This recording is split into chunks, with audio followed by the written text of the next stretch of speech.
I think for many of us, food has been used as kind of both a reward and also this emotional band-aid ever since we were kids. When we fell, our parents probably offered to buy us ice cream or gave us a candy. When we have a bad day at work, we feel like we can come home and justify eating whatever we want because we just want to feel better. None of this is inherently problematic, but you can see how over time, food starts to fill this emotional role, and if we're not mindful of how we're using food and what situations we eat in, it can quickly evolve into something that is not as productive and doesn't serve us as well as it could. And all of this makes sense, right? Food is pleasurable, food is tasty, food is comforting, food has roots in culture, tradition, nostalgia, and then just plain old enjoyment. So of course it's going to be a source of comfort when we're feeling badly. So I just want to make it clear from the start that this is nothing to be ashamed about. I'm sure we've all experienced eating as an emotional response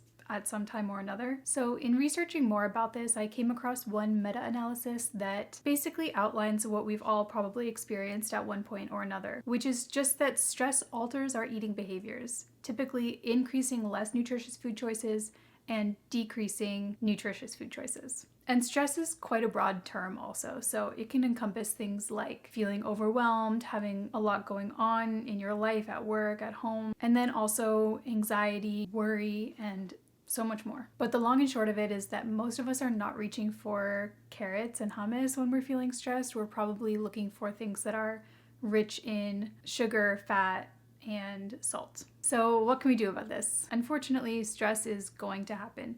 So we can't prevent it from coming into our lives, but we can start to control how we respond to it. And it's almost impossible to break a current habit without having some sort of replacement. So next time we experience stress, we have a really bad day, what can we do before we turn to the nearest source of sugar or salt or whatever your preference is? Step one is just starting to notice your own patterns, your triggers, and how often you find yourself turning to food in response to stress or negative emotions. If we really slow down and start to think about it, we may notice that we're doing this more often than we thought. And then step two is just brainstorming. What are some other non-food things that you find comforting? Make a list of things that have helped you in the past or that you'd be interested in trying when you feel stressed.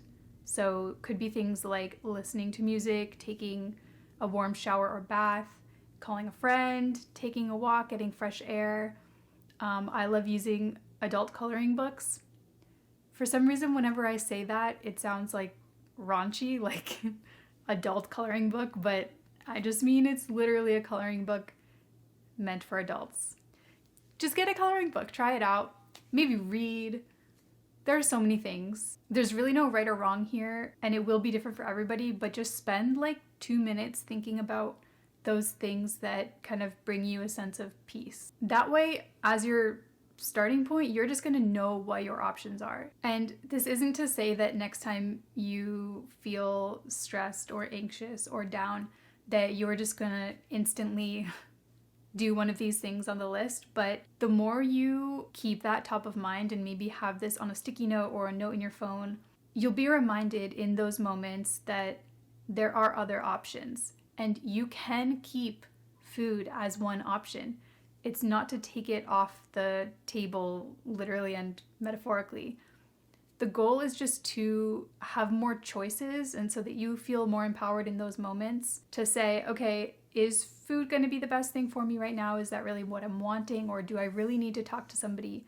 Or do I really need to just get outside and clear my head with fresh air? Or do I need to like go to the gym and just use a punching bag right now? Give it a try. Just maybe try one of those other things as your first choice, and then know that food is always going to be there if you still are like, you know what, I still just really want that piece of chocolate, or I just really need a good comforting meal, one of my favorite foods right now. The third tip you can try is maybe arranging your environment in a way that makes it easier to choose something other than those kind of less nutritious foods that you tend to turn to.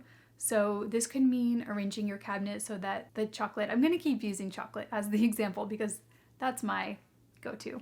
So maybe keep it like tucked away a little bit further, and then keep some other choices on the lower shelves, because you still might want a snack that you might not be able to break that habit immediately, but at least you could make some little swaps in addition to trying out some of those other non-food ideas that you came up with. This one is so important because it has to be easy. If it's not easy, then we're not going to make a different choice. I even like the idea of having like a stress emergency kit where maybe you have like a little box or a cute bag, and inside it is a coloring book and your book or your Kindle and like a candle and a journal. I don't know, this sounds really corny, but just have like a grab bag that you can just go and choose things from and have it readily available, so you're not looking at your list and being like, well, I don't know where my headphones are and I don't know where my sneakers are or where my book is.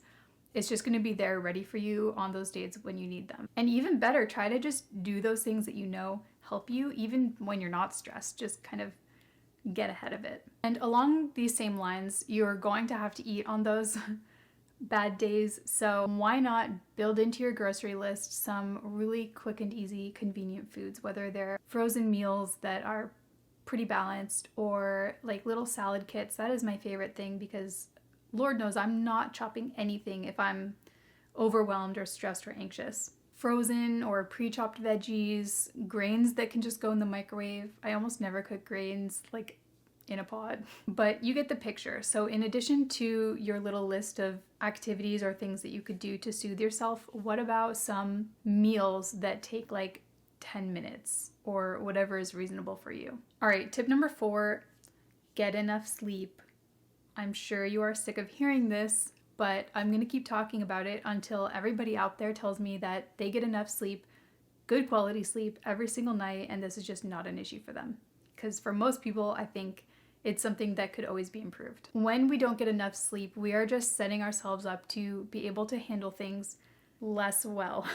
We're more easily triggered. We're already looking for those quick sources of energy that are usually very calorie dense. So when that's a factor on top of those emotional triggers, it's just going to compound and make it even more likely that we're going to use kind of unproductive coping strategies. And number 5, obviously, get support. If you are feeling like this is a really common pattern and maybe you're even binge eating, if you're at that point, or if you're at the point where these things are happening most days of the week and you're extremely stressed, anxious, down, overwhelmed, whatever, don't go through it alone. Please reach out to somebody, a friend, a professional, a health coach, who, keep in mind, is not a mental health professional, but can just kind of support you while you head in the right direction and maybe get that extra layer of support from a therapist or from your loved ones or whoever. So just know that this takes time, but the goal of